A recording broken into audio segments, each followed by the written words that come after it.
So wrenching is fun, but sawing is better.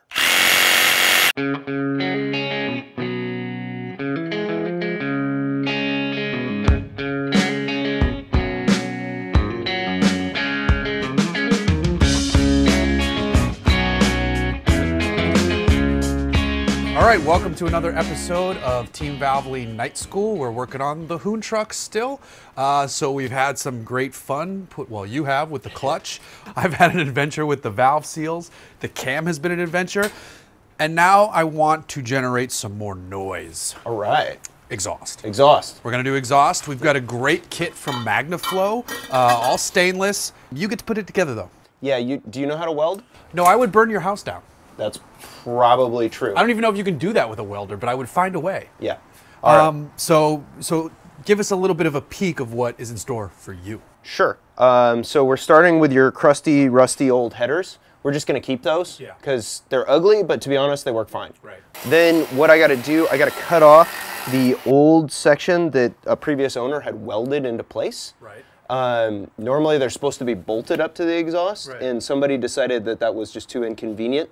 So they're like, you know what, I'm just going to weld it. The biggest problem with old vehicles is previous owners. Always previous owners. So you've got some cutting, some welding, some fitting. It's not terribly complicated work, but it's a little, I don't want to say tedious because I think you like cutting and welding. It's pretty fun. So how's this all going to come together? Well, the first step involves removing the old exhaust. Normally that's as simple as unbolting it in a few places, with one of those places being where the exhaust connects to the headers. The previous owner decided to weld the exhaust to the headers, so now we have to cut it out. Then you can unbolt it from where it bolts to the rest of the frame. After that, simply pull it out and slide it out of the way. These old glass packs are going to give way to our brand new Magnaflow system. Once you have the old exhaust system removed, it's time to start fabbing up the new system. Bumpers are forward, right? Nothing. This involves a bit of laying the pieces out to see where they're gonna go, and then lining them up and cutting them to fit as needed. Once you have two pieces lined up in a way that you think works, what you do is you set them up in a place that's gonna be easy to weld. Here, you're gonna tack weld, which means lightly welding it into place to make sure everything is good to go. Once it's exactly how you want it, then you finish the weld and make it nice and strong and secure. You do this a few more times, cutting, tack welding, fully welding, and then you start to have an exhaust system take shape. Now that you have a fully built exhaust system, or at least one side of it, it's time to line it up and bolt it into place. Now, since we've cut off the old exhaust, we can actually bolt this correctly to the headers using the flanges included in the box. This is Magnaflow's builder kit, which means it isn't simply pull it out, snap it together, and you've got a brand new exhaust for your truck. No. This means Tim has to do a lot of work, cutting, welding, and repositioning things until it's right. Once you have one side done and hung exactly where you want it, then you go out and you build the other side. It's not exactly a mirror image of the other side, but it's pretty darn close. We're working with old headers, so the initial parts where the exhaust connects to the engine are a little different on each side, but once it flows back, it's pretty similar. Now with a setup like this, you could have it run straight out the back, but that would give me problems down the road when I go to put on a new bumper or a roll pan. Also, it would keep the sound maybe a little farther away than I'd like. If I go closer to the door, then it could get too loud and drony. Exiting in front of the rear wheels is the perfect place for an exhaust like this, and with a long bed, we have plenty of room to work with. Besides being a location for great sound, it also looks pretty darn cool. So the fun thing of a wrenching adventure like this is that you have goals and you have an end game in sight. The tough part is when you only give yourself a certain amount of days and time to do it, and you have a lot of things on your many lists that you've made. This is a weekend like that. We have big dreams and big goals, and we can do it. It's just we're running into more time than we expected, which happens on something like this. Bolts get stuck, things get cross-threaded, things don't fit right the first time, so you're gonna try again.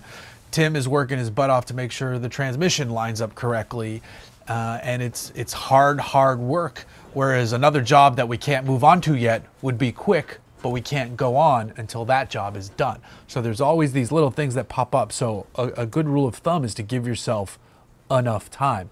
But if you're just doing this at home, you just close the garage door and you go on with your day. We don't have that luxury. We pushed this truck off of a trailer from a larger truck that we towed it here with. And the plan is to then drive it on that trailer to bring it home. We're not ready to do that yet, and we are running out of time. But this isn't gonna be like those cheesy reality build shows where, oh no, are we gonna make it? Yeah, you make it. You always make it. We have to make it, and if we don't, well, the truck's coming home unfinished, and that's a bit of a bummer, but we're gonna try our best to not let that happen, so. I got all like reality show fake there, because like we have to stay till this is done. That was a long weekend. Yeah, that was the longest weekend ever. If you're curious, it's 2 a.m. Awesome. We were supposed to be done this morning, have a nice breakfast, hit the road, put this on the trailer so I could head back to Southern California. That didn't happen because things get in the way and work takes longer. It is now 2 a.m. on the day I was supposed to leave, so I guess the day after I was supposed to leave. But it doesn't matter because we did get it done. It's done. You finished the exhaust today, which was the last piece of the puzzle for this thing. You cut, you welded, you put it up there. We got this awesome kit from Magnaflow, and it wasn't like a simple, just bolt it right in. You can't do that with stuff like this. No, old cars, there's never, people don't make a specific kit for a 65 Ford F100. You just get that builder kit. Right. You got chop, weld, chop, weld, chop, weld. Measure, cut, chop, weld, fit, fiddle, and you did it. Thankfully, it is a truck, so it's a good amount of straight. But it looks awesome. It now exits in front of the rear wheels. It looks super cool.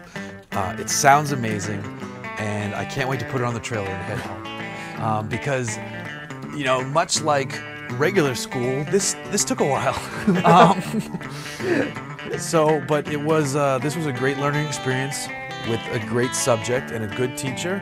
I guess I could have said great for all three of those, sorry, but this been a lot of fun. The truck is better. I've learned a lot. You've gotten to do something you like, which is wrenching on something like this, and I think we taught people at home some fun things as well. Yeah. Now I'm pretty sure you're gonna want to hear this thing run and get my impressions on how the clutch feels.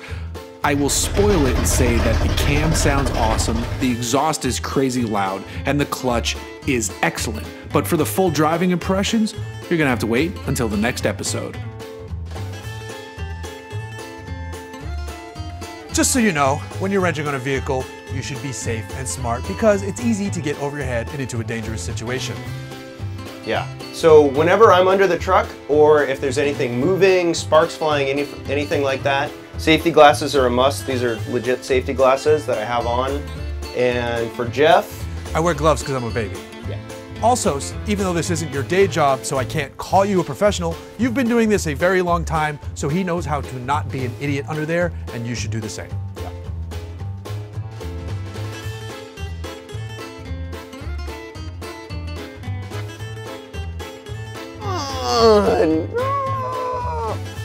Okay, here's my attempt at humor.